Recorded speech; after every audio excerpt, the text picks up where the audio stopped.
Ito po yung aking pinakabatikang mason ngayon, no? Yan. Okay na ba yan? Okay.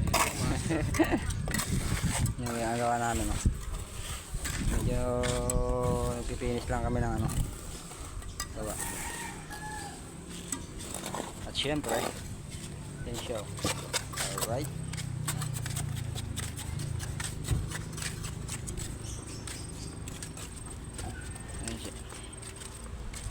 tensyo ng prekas.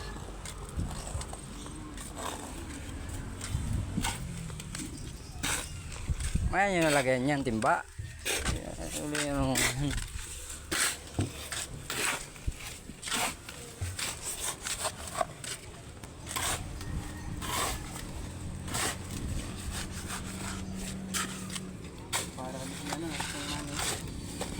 lagi naka-video yun eh. Hi guys, welcome to my vlog.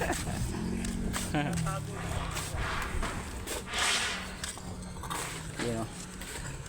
Pinapormahan namin yung prekas para matanggal siya pagka ilalinisin yung kalag. Yan.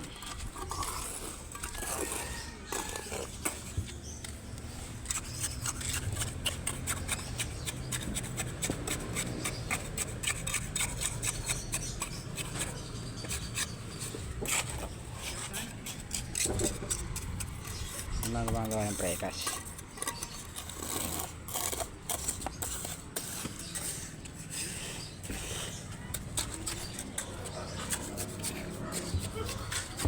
Flood control. Flood control yan eh. Flood control.